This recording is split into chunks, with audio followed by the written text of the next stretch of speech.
Nadie es anti, nada menos que una organización desconocida en la historia de las ideas políticas, inventada no por unos escritores argentinos, que le llamo yo a eso la organización transversal. Y Pablo Iglesias dice, no, ¿qué es eso de transversal? Aquí nada.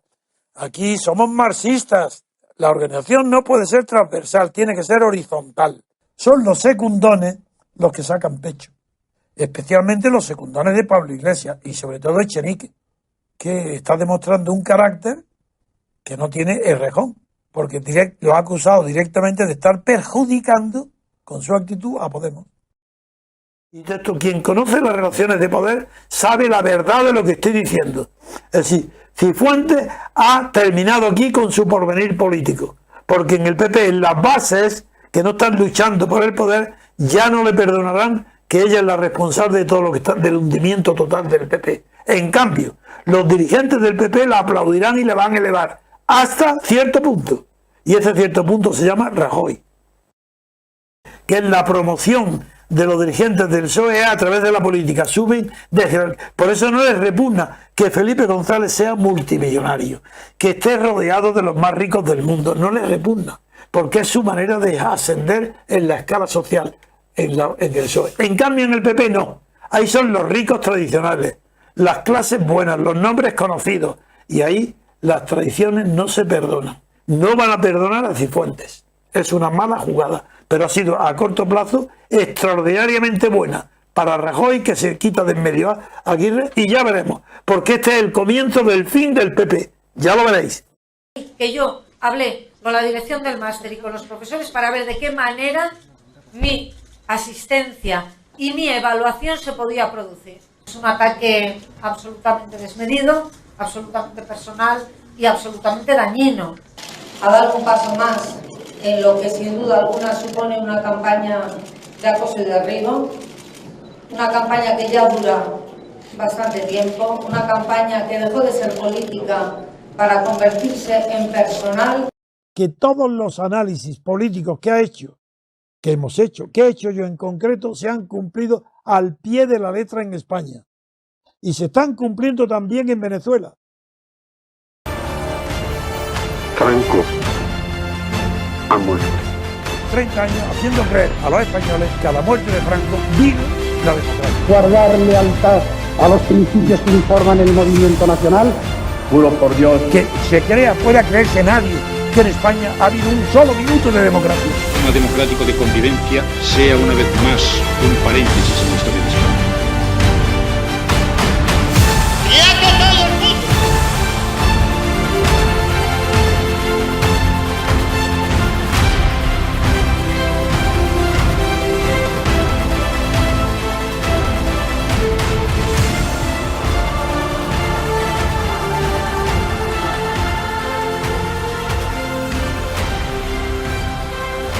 Aquí la cuestión es libertad política colectiva, que es la libertad constituyente. Yo no soy un iluminado, soy un científico de la política, y como eso no está acostumbrado la humanidad, porque tal vez antes que yo nadie había intentado dedicarse a la acción política práctica, realista, pero de un modo científico, de tal manera que se excluye de la acción todo aquello que no procede directamente de los hechos y se rechaza lo que provienen de las ideas. Es por eso que usted me llama iluminado. No lo soy. Ni deseo serlo. Teniendo en cuenta todo eso, hay un dato que para mí está por encima de todo lo demás, y por eso es mi intervención no está basada en la estadística, sino en una meditación sobre las corrientes profundas que han formado el pueblo americano. La barbarie que implica aceptar las posiciones de Donald Trump contra determinadas minorías hace que a la gente le dé vergüenza decir que piensa votar a Trump. Esto hace que yo crea, a pesar de los pesares, a pesar de las encuestas, a pesar de todo, que va a ganar. En votos populares creo que va a ganar Trump.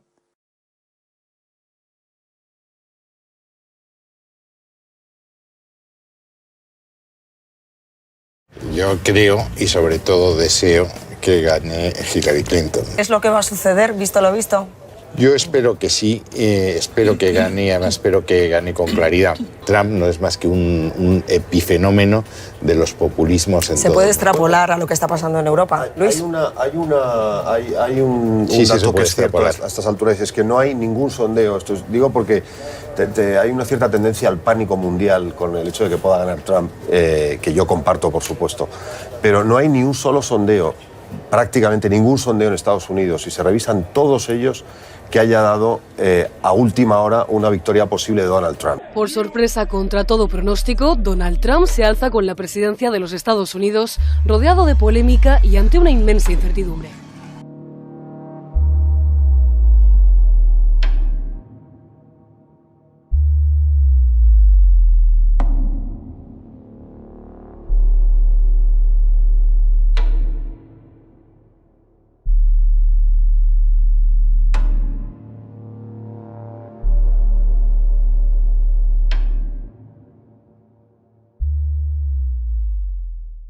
En España ningún periodista está autorizado, ni siquiera moralmente, para entender lo que pasa en Estados Unidos, porque está embebido, imbuido, dentro, lleno hasta la médula de la mentira tan colosal de la transición.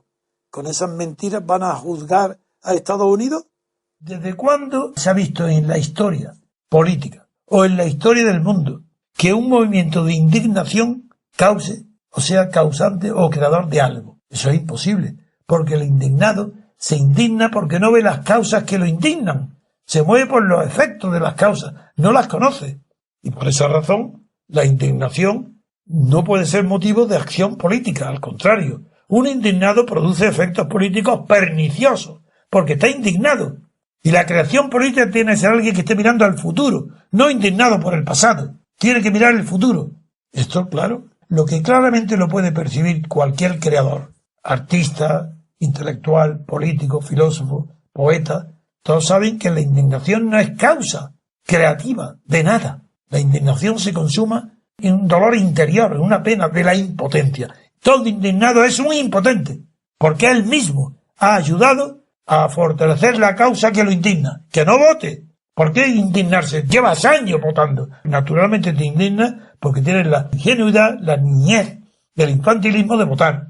Como no conoces lo que va a pasar con los que votan hasta que no lo hacen, pues eres como Homero, como decía Homero, de los idiotas en el sentido de particulares, que solamente aprenden con el acontecimiento. Entonces tú no aprenderás nunca, indignado, que el acontecimiento te enseñe, mientras que el hombre inteligente o la mujer viva o perspicaz no espera que el acontecimiento le enseñe que si llueve es mejor sacar paraguas. A esta hora, 12:21, la Agencia Catalana de Noticias asegura que Carles Puigdemont llevará a cabo hoy una convocatoria de elecciones anticipadas, autonómicas y, atención, La Vanguardia apunta al miércoles 20 de diciembre como fecha para la celebración de esas elecciones. El secreto de lo que es una relación de poder.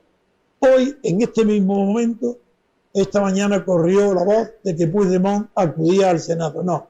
No irá al Senado. Y aunque le esté pidiendo todo el mundo que vaya al Senado, o bien que si no va al Senado convoque elecciones, aunque eso todo el mundo lo pide, no lo hará. Puigdemont cree entender que si no acude al Parlamento ni convoca las elecciones, el artículo 155 será aplicado, será intervenida la autonomía, será cesado el gobierno, el Parlamento quedará anulado. Y es lo que quieren, porque de esa manera ellos creen que han salvado el honor, el valor de la independencia de Cataluña.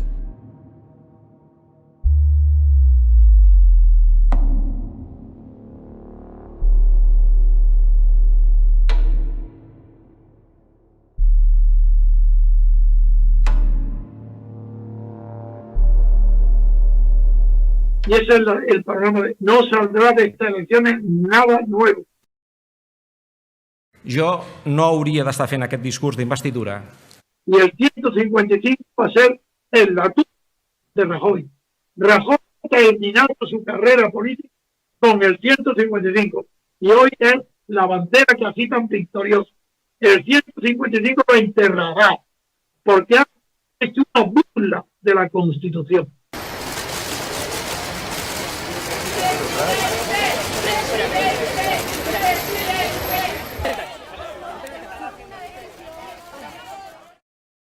Pero cuando Franco muere y se instala de golpe, porque la partitocracia no es una degeneración porque está en la Constitución.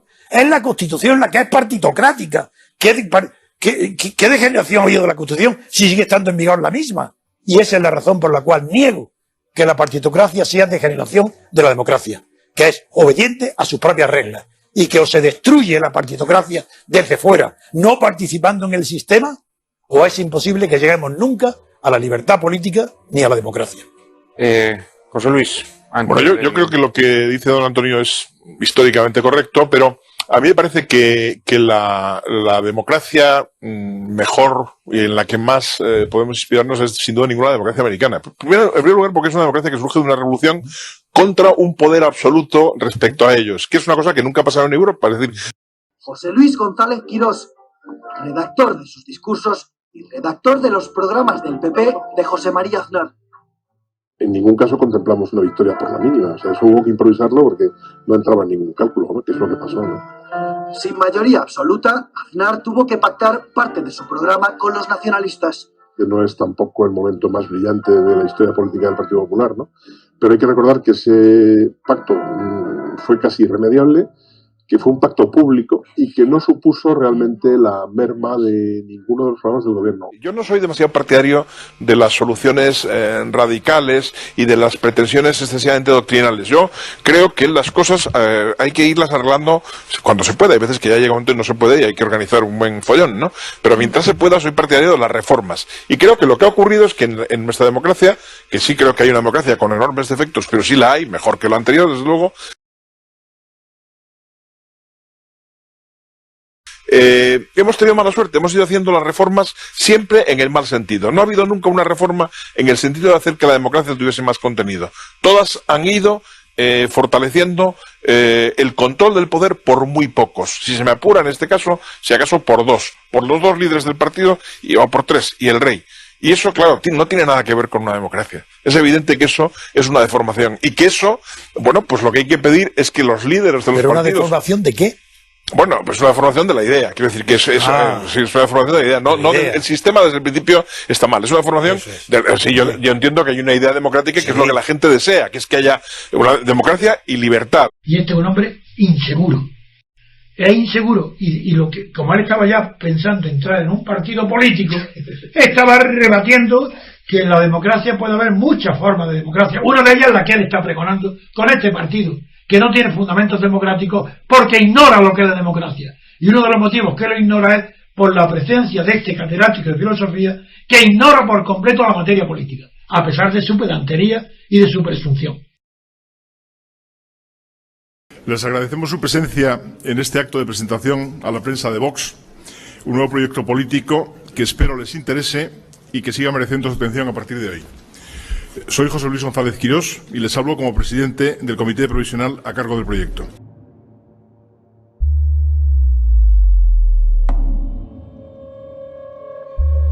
Un pueblo que es el que elige a sus representantes y que eso es quien gobierna. Y que los gobernantes saben desde el principio, y el otro día, por cierto, Aznar, en el discurso que hizo con motivo de recibir la medalla de oro de la Ciudad de Madrid, lo dijo. Es muy importante saber desde el principio que el gobierno que está legitimado por su origen, por su representación, está también legitimado por aceptar unos límites, que son los que aquí sistemáticamente se violan. No entiendo y se transgreden. No lo entiendo. Es decir, a mí eso me parece muy importante. No, que no lo entiendo. Quiero decir que no lo entiendo. Si me lo quiere explicar...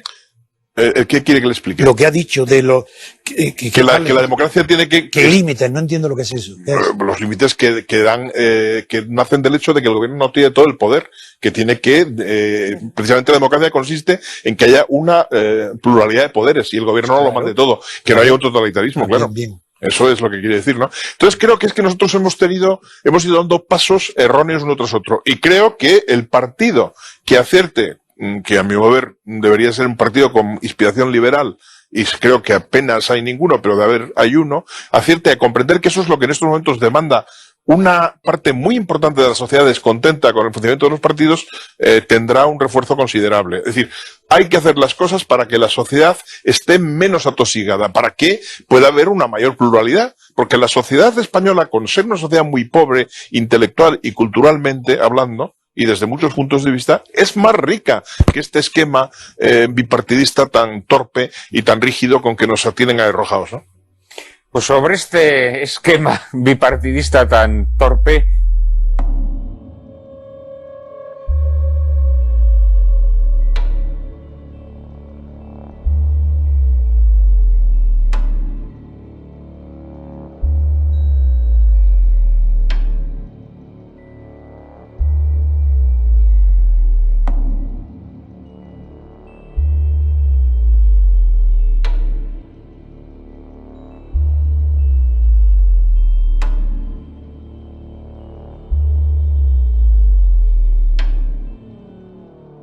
Y es que a partir de hoy el bipartidismo ha dejado de ser la clave para entender el sistema de partidos en España. En España ya el problema de la política no tiene que ver con dos partidos, sino en todo caso con tres. Y creo que salimos del invierno y estamos en una nueva primavera en la que se presenta un escenario en el que las elecciones generales van a estar muy abiertas y nosotros vamos a competir para ganar. Vamos a ver, dices, y vamos a por todas, no queremos un escaño, dos, queremos, prácticamente te he entendido como que queremos ser la derecha de este país, sustituir al Partido Popular. Me suena un poco el discurso a Podemos en el sentido, no lógicamente ideológico ni programático, sino decir, lo queremos todo, vamos a por todas. Bueno, pero podremos quererlo también, ¿no? Efectivamente, yo le he escuchado también al representante de Podemos cosas parecidas. Probablemente hace unos meses todos le observaban como un loco, como un iluso, pero eso ha sido posible en España. España ha dado un gran vuelco electoral, lo decía hace un momento Gaspar Llamazares, con motivo de la crisis, de la desesperación y de muchas medidas del gobierno, y no del gobierno, de los partidos del sistema, que al final han estado decididos a atacar el estado de bienestar de la gente para salvar el estado de bienestar de los políticos. Eso tiene consecuencias y nosotros entendemos que también nosotros ofrecemos un mensaje distinto que están deseando oír muchos españoles. Claro, lo que es imposible es que cuando tienes presidentes del gobierno, que después de ser presidentes del gobierno acaban en consejos de administración de las grandes empresas, claro, es imposible que hagan una reforma fiscal para que paguen los ricos. Eso sí que es imposible.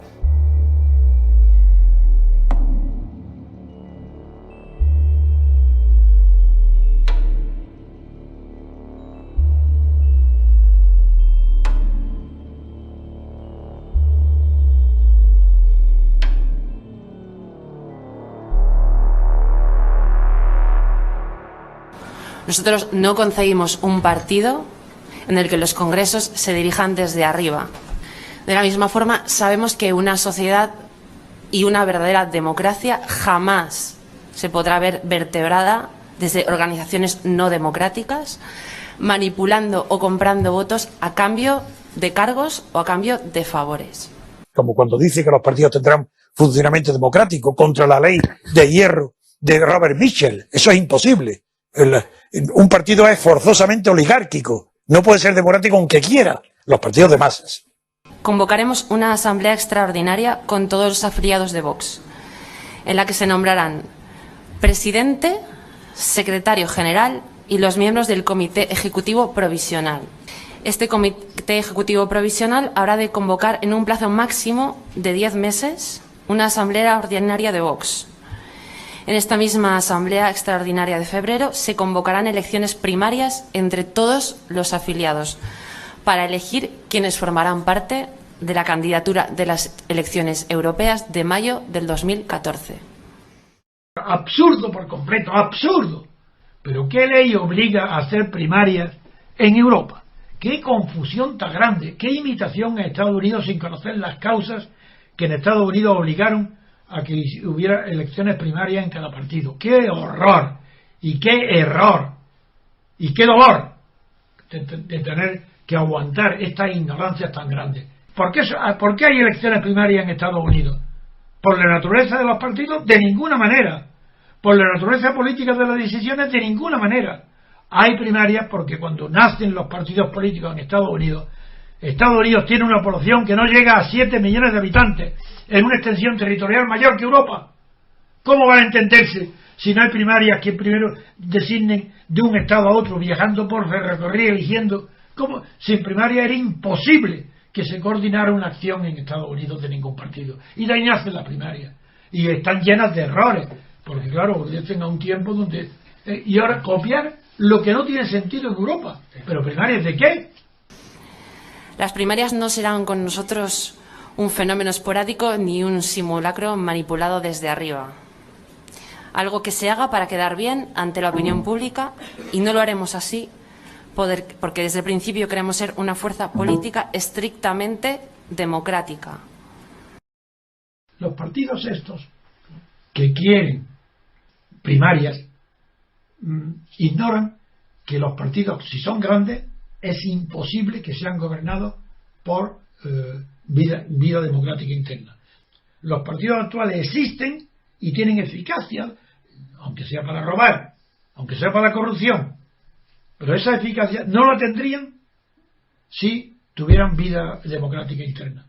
Así, para que el partido sea lo que es hoy, necesita ser oligárquico. Que estos partidos no tienen ningún parecido con los partidos europeos existentes antes de la Guerra Mundial. Ninguno. Porque ellos eran partidos societarios. Nacían en el seno de la sociedad y estaban sujetos a las reglas de la libertad política. Mientras que todos los partidos europeos actuales, salvo los ingleses, son partidos estatales. Son copias miméticas, copias iguales que el partido nazi, que el fascismo italiano, que la falange española. Son exactamente iguales, partidos estatales. Pedir primarias a un órgano del Estado, ¿qué significa esto? Venga, pidamos primarias para el Estado. ¿Cómo para los funcionarios? Igual de ridículo es hablar de primarias. Vamos a ser muy escrupulosos en todos nuestros actos y reuniones.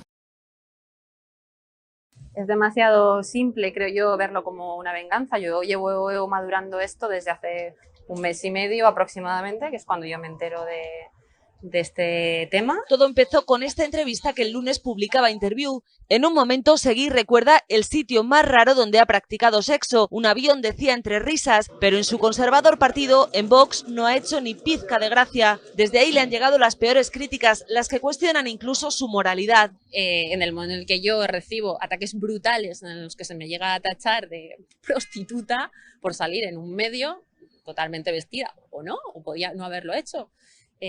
Yo tengo todo el derecho del mundo a defenderme y a utilizar los medios. La musa de la derecha radical, como la califica la revista, personaliza su malestar en este hombre, José Luis González Quirós. Es presidente en funciones de Vox y, según Cristina Seguí, se está llevando casi 12.000 euros al mes a través de una consultoría suya y de su hijo. Ella sabe perfectamente que lo que está diciendo pues no es verdad, que no ha habido ningún lucro, que ha habido una prestación de servicios por una empresa como ha habido otras muchas, y no sé por qué la tomo con esa en particular, y ya está. La guerra ha estallado en Vox y promete seguir hasta el 20 de septiembre cuando elijan nuevo presidente. Porque la mayor parte del dinero que se reclama en nombre de la financiación de los partidos va a parar a bolsillos particulares. Es decir, que esto es una perversión típica del sistema. Es decir, que la gente está dispuesta a financiar a los partidos y ya ha convertido eso en un motivo noble. No tiene nada de noble el financiar a los partidos. No hay por qué dar dinero para financiar a los partidos. En España los partidos tienen fuentes supersuficientes de financiación. Pero se ha corrido la voz de que es que te pido dinero para el partido y entonces, claro, como pides dinero por el partido, eso no es fácil de comprobar, porque no puedes llamar al partido y decir, oye, me habéis pedido esto, pues va él y lo suelta por si acaso. De la misma forma, sabemos que no se puede acallar la crítica, con la amenaza de la exclusión de las listas. Dimites como miembro de la Ejecutiva Nacional. ¿Por qué? ¿Cuáles son los motivos que arguyes? Yo he pensado que no tenía que someter a mis compañeros del comité ejecutivo a la desagradable situación de tenerme que cesar.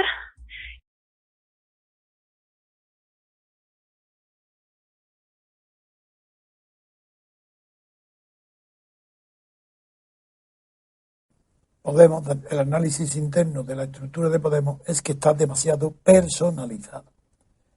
Personalizado en Pablo Iglesias. No es que haya una división entre Pablo Iglesias y Errejón. es que el partido nace, crece, prospera y aparentemente se lleva una bolsa enorme de votos gracias a ¿qué? A la acción de Pablo Iglesias en las televisiones. Figúrate, de la clandestinidad a las televisiones en 24 horas. Nosotros básicamente estamos sometidos a dos líneas de tensión. La primera, lo que en el siglo XX se llamó la ley de hierro de las oligarquías, es decir, esa ley de hierro descrita por Mitchell, por un politólogo, un pensador italiano, que nos decía que en toda organización política, por muy democrática que aspire a ser, tiende a establecerse dinámicas que hacen que los dirigentes se conviertan en dirigentes no controlados por las bases todo el tiempo. Y esto es una tendencia que tenemos que detectar y que tratar de corregir. Y segundo aspecto de la ley, toda organización política, en cuanto que se consolida, crea un aparato, es decir, los trabajadores del partido, la gente que trabaja, que vive del partido económicamente, que empieza a acumular poder y tiende a interferir en el proceso democrático de toma de decisiones. Es decir, las decisiones empiezan a desplazarse desde los órganos democráticos, desde los círculos, desde las asambleas de círculos, hacia los trabajadores del partido, hacia la gente que está liberada por el partido y que toma decisiones. Veo muchas cabezas que van haciendo así. Bueno, pues eso se llama la ley de hierro de las oligarquías y es un mal chunguísimo, ¿vale? Son cosas chunguísimas que le pasan a los partidos, pero que se sabe desde hace mucho tiempo, o sea, que nos corresponde estar prevenidos frente a eso y saber cómo empezar a revertirlo. Si es que no hace falta haber leído a Mitchell ni nada. Pero como sabes, mi obsesión con Mitchell, que desde el principio lo hablamos, sin embargo, Mitchell advierte bien una cosa, y es que en la ley de hierro, que él le llama, solamente vale en los partidos de masas. Otra cosa distinta es que en la iglesia y en la cultura y en otros sitios también se produzca una especie que ya no es ley de Mitchell, una especie de jerarquía o aparato burocrático jerárquico que dirige el cuerpo entero. Pero eso es distinto, porque ¿qué más da? Si esos no tienen el poder ni buscan el poder, son fenómenos culturales o religiosos. Sí, pero eso es distinto. Es distinto. Te lo digo porque entre nosotros, los trolls que nos atacan tanto y nos acusan de que somos también... oligarquía. Sí, que la ley de Mitchell dice, pero ¿cómo? Que todo lo decido yo y el aparato y todo lo demás. Y digo, serán imbéciles. Pero si esto es una asociación cultural, es como si fuera una investigación científica. Naturalmente, que el Consejo Nacional de Investigación Científica serán unos porotas designados a dedo, y eso era falso. ¿Eso qué tiene que ver? Pero el investigador, la comunidad de científicos, no puede estar regida por normas democráticas. Eso es ridículo y absurdo. Eso es que es de un complejo de izquierda absurdo. Naturalmente que yo presumo de que nosotros no nos regimos por la democracia interna. Que es ridículo. Es más, la democracia interna importa muy poco a nadie, ni a los partidos tampoco. ¿Qué importa que un partido sea democrático interno? Que es imposible. Si lo único que importa es su conducta externa. Si lo que nos importa de un partido es que hacia afuera se comporte como un demócrata. Para nosotros nos dicen, a mí me dicen que no somos democráticos, que hay una oligarquía aquí. Y la oligarquía que investiga pero la es que política. la gente, esos son matices que para mucha gente son difíciles de entender. Jamás se oirá, creo yo, por parte de las personas que encabezamos esta operación, ninguna crítica ni descalificación del resto de los partidos políticos. Cada uno cumple con su compromiso, con su vocación y con su objetivo. Nuestro único objetivo es trabajar por España. Y ese es nuestro compromiso y el compromiso que queremos dejarles a ustedes esta mañana bien claro antes de que mi compañero Santiago Abascal especifique y formule el conjunto de propuestas que están englobando nuestro manifiesto fundacional. Muchas gracias. ¿Qué me vienen a decir esto hoy? Son malos alumnos. Algunos son amigos míos, como Ignacio, como yo, pero no han aprendido. Vosotros conocéis, soy alumnos infinitamente superiores a ellos, porque habéis captado la integridad de mi filosofía política, no una parte. Y esto se coge a lo que creen que les favorece. Pues eso no es posible. Los partidos políticos actuales están demostrando su incapacidad para sacar a España del hoyo en que se encuentra y para producir las reformas políticas que nuestro país precisa. Por tanto, Vox nace con la voluntad de incorporar el mayor número de personas de la sociedad civil para empujar el proceso de transformación y de reforma que el país precisa. ¿No saben la diferencia que hay entre representar o integrar? ¿No conocen la filosofía política alemana que distingue entre representación e integración? ¿Acaso el sistema español es de representación o de integración? ¿Es que no sabes que el Estado de partido ha sustituido la representación considerándola que la representación es del siglo XIX y anticuada? Y que lo moderno es la integración de las masas, como quería Hitler, Mussolini y Franco, y ahora tú y vosotros, y todo el Estado de partido, es que no sabes que perseguir lo mismo que los dictadores fascistas, la integración de las masas en el Estado, ¿en contra de quién? De la representación.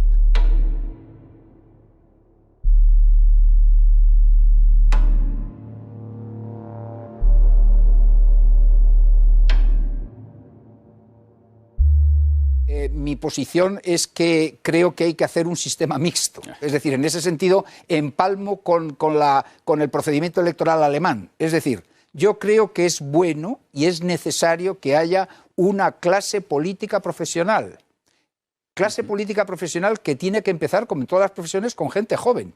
Gente joven que va asumiendo responsabilidades pues de secretariados en el partido, concejales, cargos en las comunidades autónomas, hasta llegar al Parlamento Nacional y al Gobierno de la Nación. Me parece que está bien, pero al mismo tiempo creo que debe haber lugar para que haya otras personas que tienen una relevancia profesional y académica notable, que puedan acceder a la vida pública y a la vida política sin necesidad de pasar por el calvario del escalafón tremendo siempre de los partidos políticos. ¿Con qué derecho una parte del pueblo va a tener su representante y otra no? Claro. ¿Pero qué es esa discriminación? Pero eso es peor todavía que la barbaridad del proporcional. La Constitución alemana también es una constitución del Estado de partidos. Pero se dan cuenta que era imposible, que no funcionaba, y le van poniendo parches, remedios, pero los parches y los remedios a veces son peores que la enfermedad. Y aunque no hay peor enfermedad que la partitocracia basada en el sistema proporcional, sin embargo, este partido lo ignora, porque ha cogido el sistema alemán.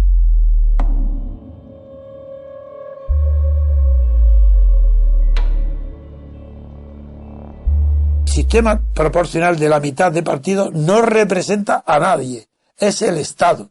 Además de ser imposible de que lo consiga la reforma, en sí mismo es una pura contradicción, porque dice el artículo de la Constitución española, dice representación proporcional, cuando lo proporcional se distingue porque no representa nada, porque lo proporcional forma parte del Estado y no representa a nadie. ¿Quién lo dice? La Constitución española.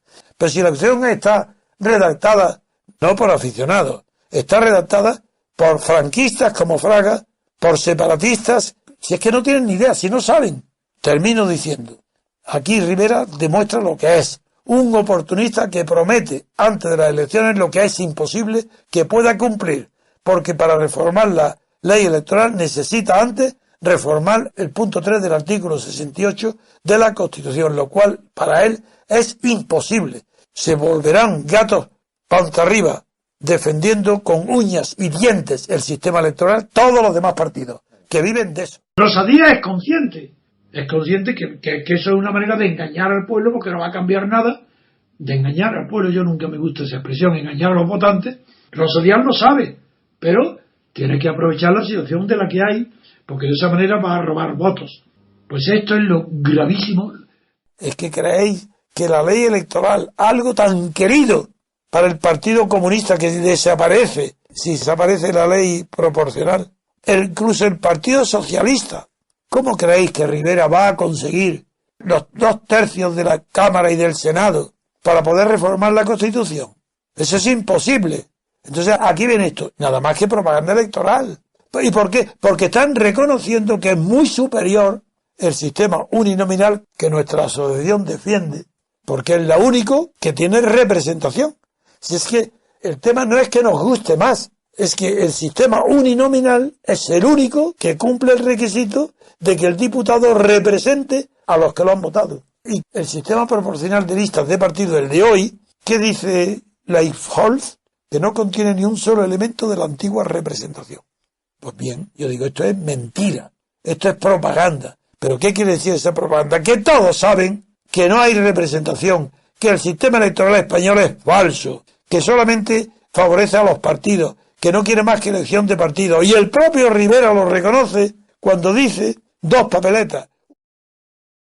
Y en cuanto a Ciudadanos, claro, Ciudadanos no representa lo mismo que nosotros. Sin embargo, desde la discrepancia con algunas cosas, nosotros nos dirigimos a Ciudadanos en la época en la que todavía no había despegado y Rosa Díez le había dado calabazas. Y Albert Rivera actuó con Vox de la misma manera que él achacaba a Rosa Díez respecto a Ciudadanos. Bueno, no recibimos nunca contestación de aquella petición de colaboración. Nosotros pusimos sobre la mesa los puntos de coincidencia con Ciudadanos, que fundamentalmente eran la regeneración democrática, la lucha contra la corrupción. Solamente oír la palabra regeneración, de lo que sea, democrática, tiene que ser cambiando algo tan sustancial que sea distinto de lo que ha generado la corrupción. Si lo que hay hoy es corrupción y se quiere regenerar el sistema, tiene que irse a algo anterior al momento en que se generó el sistema que termina en la corrupción. No se puede regenerar, se puede generar otra cosa, pero no regenerar la anterior, porque la regeneración lleva ya en sus genes, en sus propios términos de generación en los genes, lleva un determinismo social, no hablo de celular ni fisiológico, sino un determinismo social que obliga a que las mismas causas sociales producen el mismo efecto. Por eso yo no creo en absoluto en la posibilidad de reforma de ningún régimen político. En cambio, si en lugar de régimen de poder es un sistema, sí que el propio sistema tiene sus propios medios inmunológicos para preservarse, y cuando haya una infección, ese sistema tiene medios para que los leucocitos del sistema acudan presurosos para eliminar el foco de corrupción. Pero eso es la diferencia entre sistema político y régimen de poder. Lo que en España hay es un régimen de poder de los partidos, a imitación del franquista. Es un régimen como el de Franco, allí era un solo partido y ahora son varios. Pues hemos pretendido decir muy claramente que no puede haber una democracia que valga si no hay pluralidad política. Y hoy la democracia española se ha convertido en la ausencia de conflicto, parece mentira decir esto, y en el consenso por el consenso. Hoy hay 3 grandes partidos que básicamente representan las mismas cosas, que son el Partido Popular, el Partido Socialista y un partido emergente como Ciudadanos. Es verdad que 2 de ellos están manchados y uno está todavía limpio.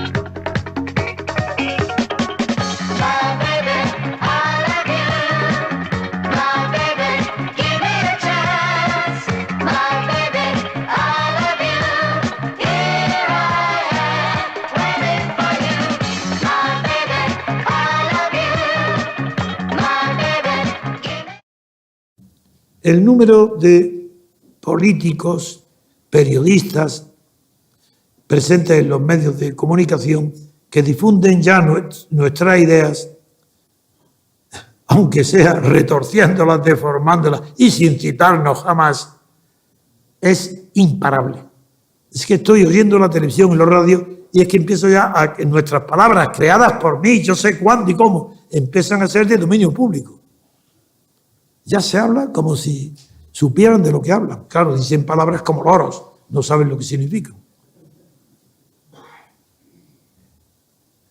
Dentro de muy poco tiempo, los conceptos de representación política, separación de poderes, periodo de libertad constituyente, independencia real de la organización judicial, etcétera, habrán conquistado el favor de la opinión pública.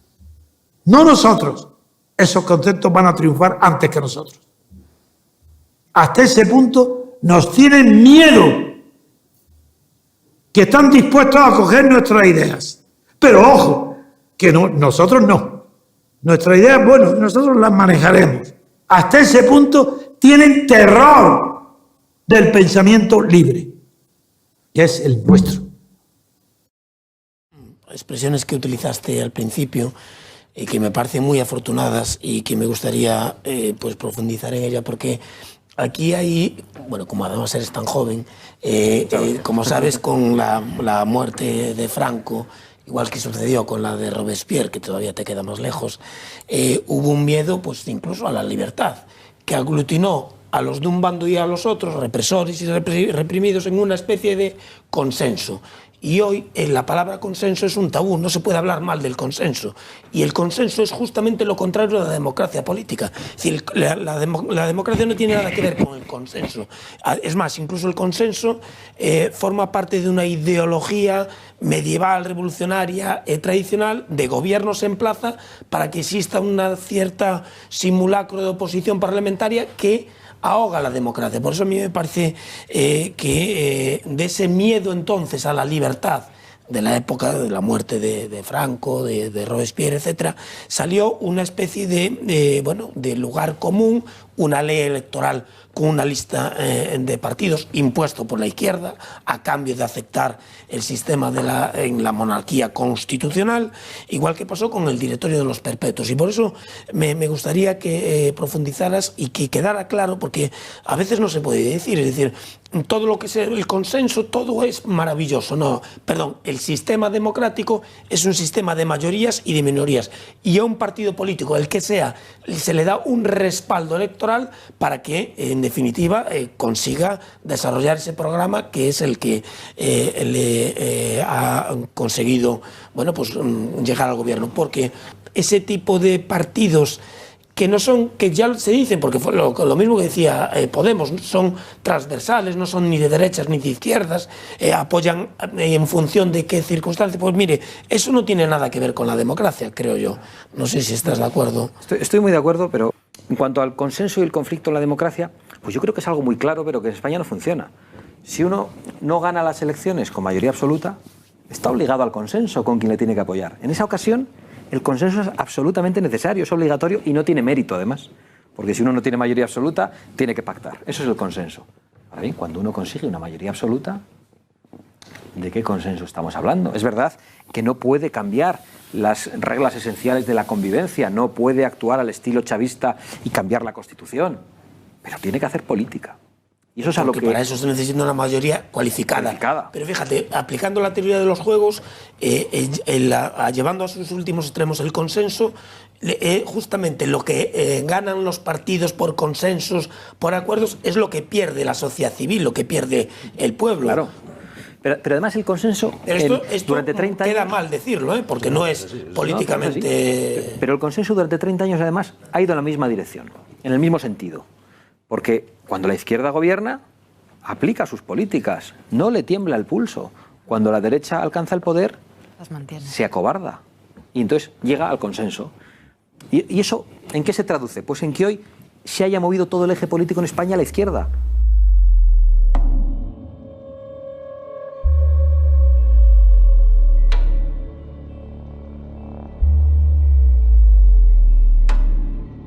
Viene Felipe González. ¿Y qué hace Felipe González? ¿Se controla alguien el poder de Felipe González? Es que se controla sus asesinatos. ¡Asesinatos! En el País Vasco. Los robos de dinero en el propio gobierno. Los veras, los cueras, los compañeros. Ahí hay un control imposible, porque no hay control. Es que hay control con Aznar, pero si Aznar prometió entregar los papeles del CECIT para investigar a Felipe González y lo primero que hizo fue no entregarlos. Es que ha habido control a Aznar para evitar que se vaya a la guerra de Aznar contra la opinión de todos los españoles. No hay control, ninguno hace lo que quiere. Hay control ahora de Zapatero. Se le puede impedir a una persona, jefe de gobierno, que sea tan imbécil, de que lo engañe una pandilla de asesinos, haciéndole creer que están en el mejor de los mundos posibles, a punto de darse abrazos de la paz, un día antes del atentado a Atocha. Pero si eso no existe en el mundo, una imbecilidad mayor. ¿Pero qué sucede? ¿Qué sucede? Que los españoles están habituados a vivir en un régimen autoritario. Y la persona que les parece más tonta, ridícula, ignorante, basta que ocupe un poder en el Estado y de repente aparece como un genio. Eso ha pasado con Juan Carlos. Juan Carlos, antes de ser rey, todo el mundo sabía que era medio tonto, pero lo hacen rey, amigo, y él conduce la transición, tiene prudencia, tiene todas las virtudes.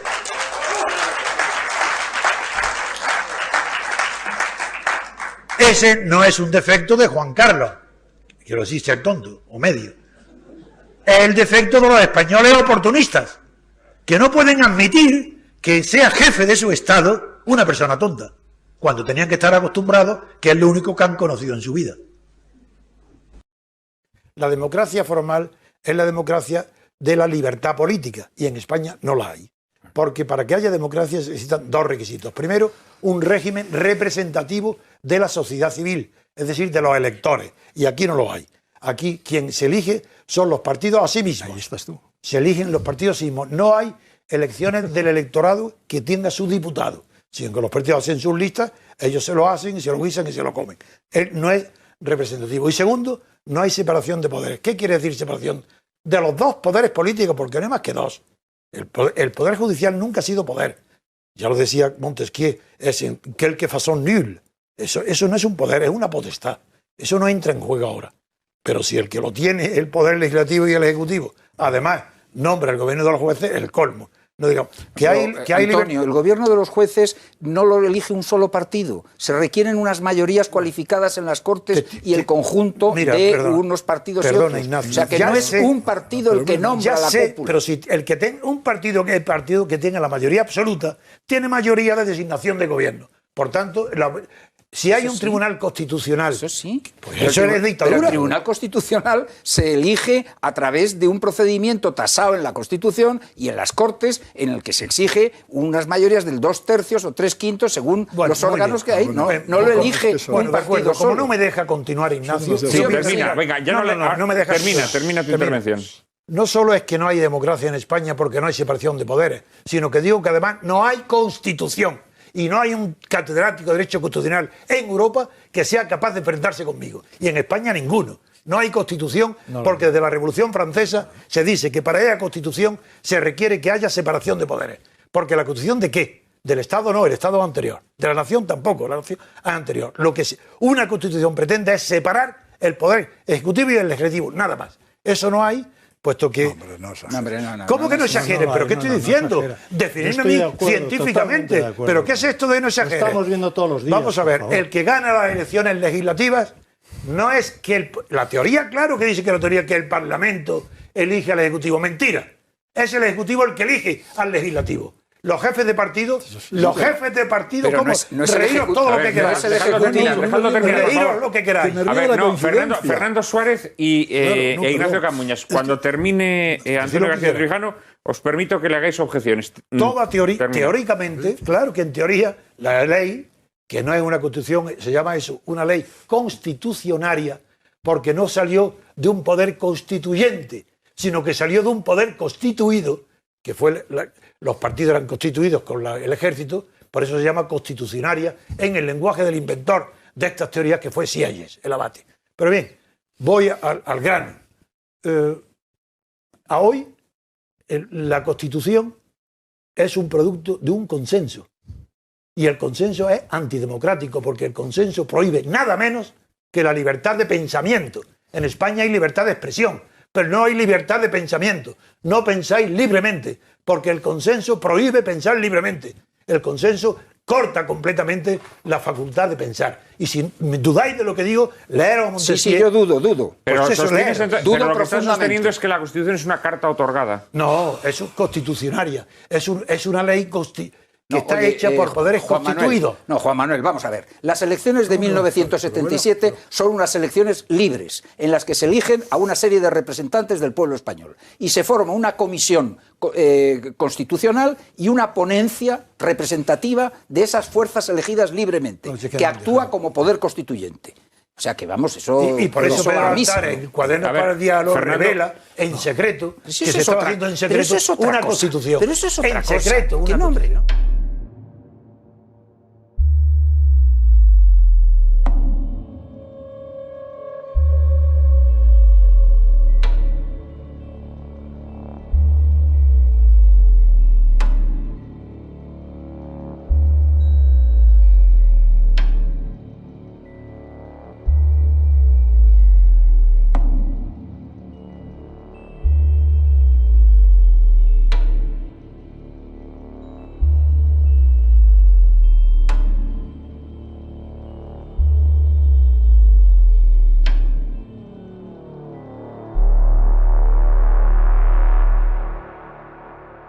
la Constitución no consiste solo en dividir el legislativo y el ejecutivo. Tiene una cosa mucho más importante y previa, que es la tabla de derechos individuales, la garantía de derechos individuales. Es que sin Constitución no existen.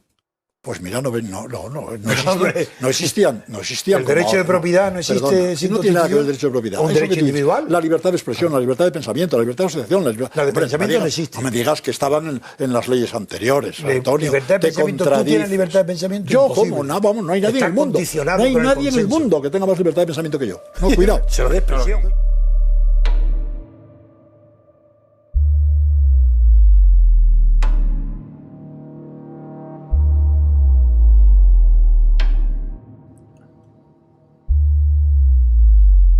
Coordinación Democrática se opone a cualquier forma de gobierno o de Estado que se pretenda imponer al pueblo sin la necesaria consulta previa, con plenas garantías de libertad política e imparcialidad, y en la que se asegure además la igualdad en la utilización de los medios estatales de comunicación de masas.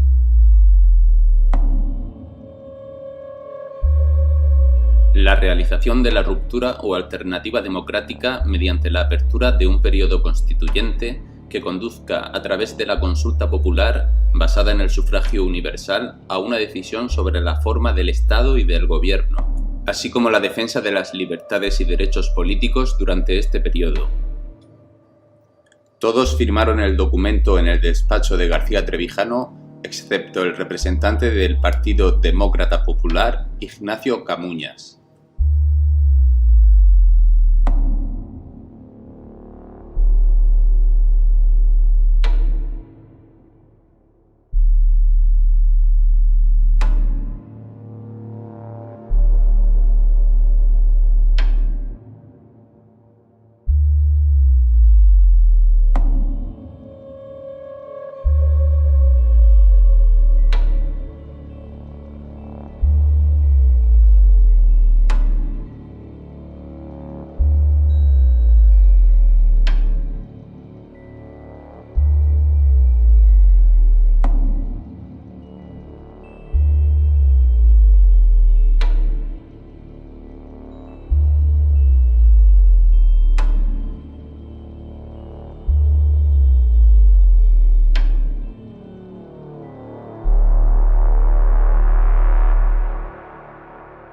Pero luego en el estado de partidos, que es al que aludías tú, los partidos se juntan.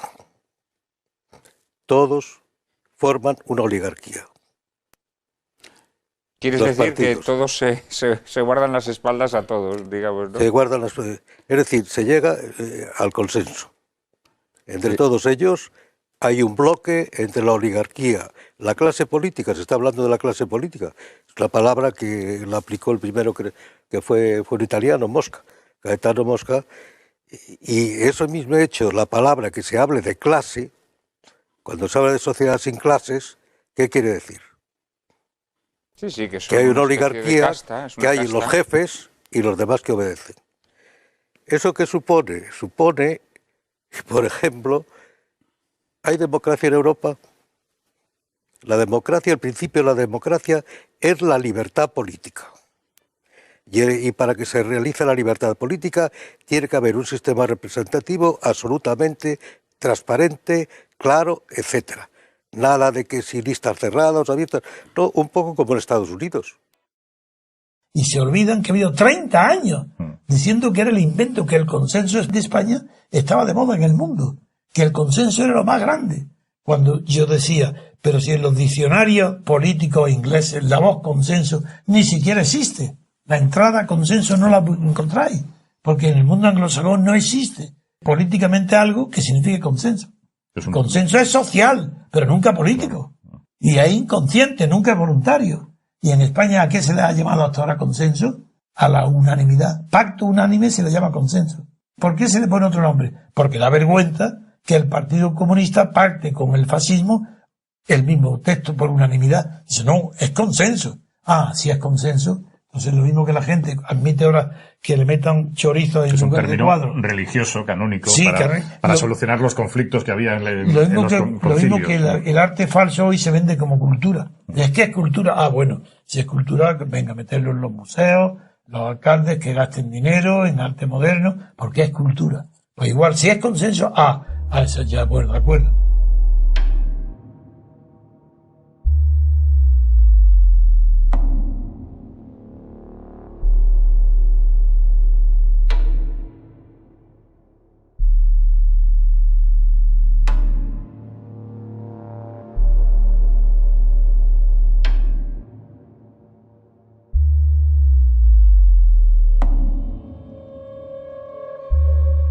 Cabría preguntarse, los que no somos socialistas, cuál debería ser nuestra estrategia para, en vez de empujar al PSOE hacia el Frente Popular, traerlo hacia las bases de lo que constituye el pacto fundacional de este régimen democrático, es decir, el pacto del 78. Llama a su vicepresidente Abril Martorell y le da una orden: que recupere al PSOE para el consenso.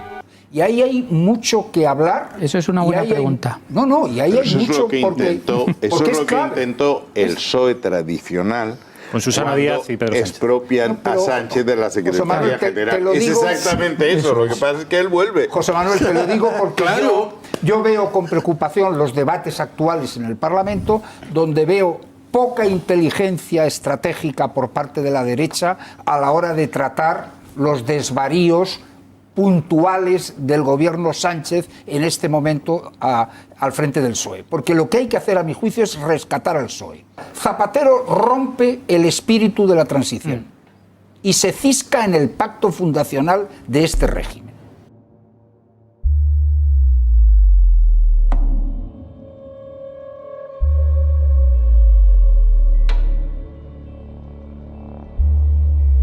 Divida.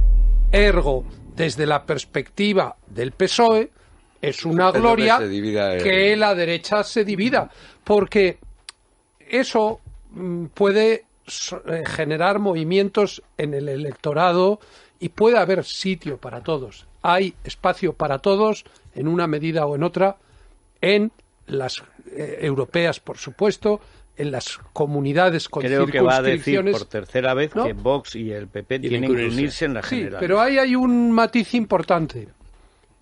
Yo creo que hay que ser realistas. No es lógico a estas alturas pedirle a Vox que renuncie a su proyecto porque puede ganar y que vuelva sin más a la casa del padre. Que no se sabe cuál es. Porque decir, hay 3 tejados en la casa del padre. Bueno, sí. Y además no se sabe quién además es el padre. yo lo digo porque Santi Abascal dijo: me voy del partido de mi padre. Y de su abuelo. Eso es.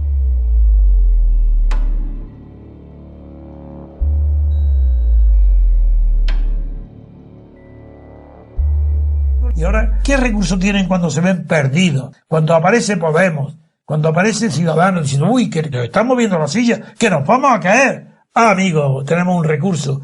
El más votado, como el más votado, después del susto que dio Podemos al principio, que aspiraba a ser el más votado, se han dado cuenta que no, dice: uy, antes de que nos hundan del todo, venga, al más votado, PP y PSOE. Vamos a que nos regale el Estado 100 diputados para gobernar con mayoría absoluta. Eso es lo que está pasando. Pues eso, y eso es una revolución. Pero no una revolución reaccionaria, no para el bien, sino para atrás, una marcha atrás. Este cambio, esta mutación que tú estás anunciando, y que desde luego a mí me sorprende porque no había caído en ella, porque yo pensaba más que era un apaño nuevamente de los italianos.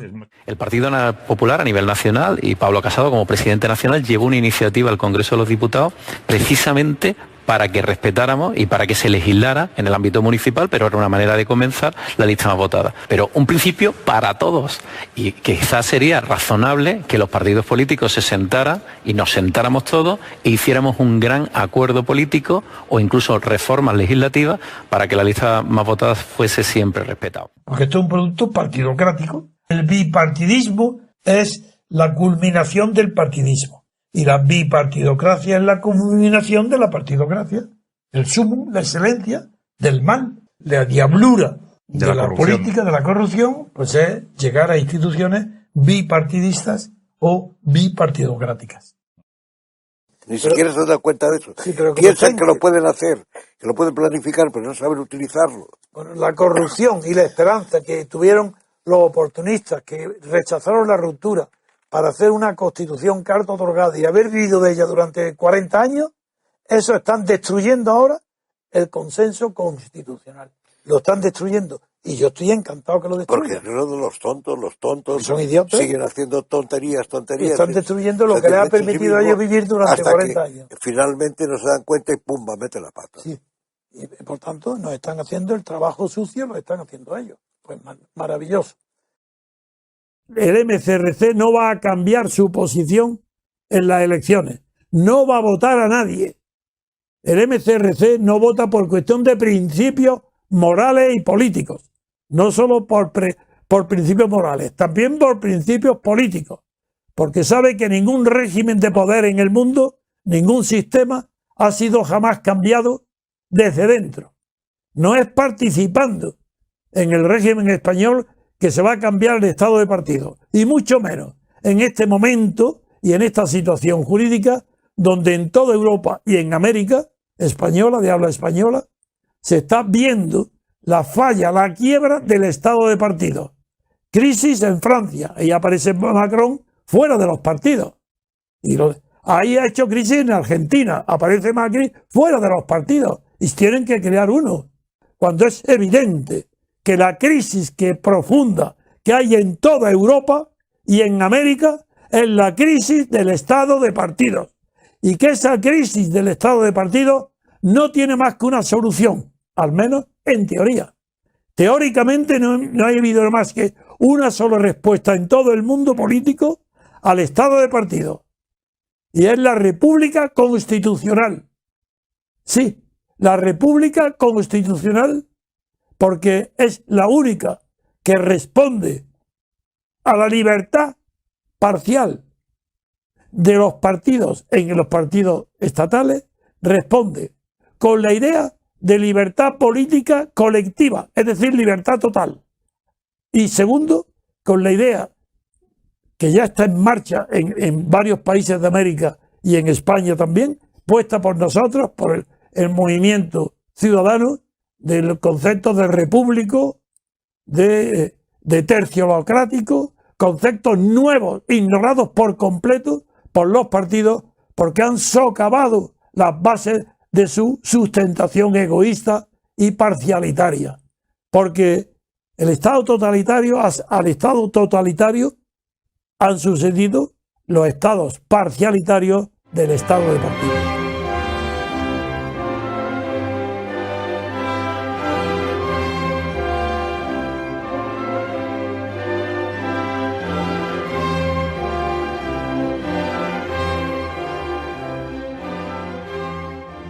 Hola, soy Iñaki Muñoz. Me llamo Miguel Ángel Puente. Soy Alejandro. Mi nombre es Iker Echarri. Mi nombre es David. Soy Adolfo. Soy Alberto Muñoz. Soy Carlos. Me llamo Bernardo Garrido. Soy Francisco. Mi nombre es Alex. Me llamo Imanol. Soy Pedro Durán. Soy Javier Villoslada. Mi nombre es Pepe. En las próximas votaciones yo también voy a ir a mi colegio electoral a romper la papeleta. Yo romperé mi voto.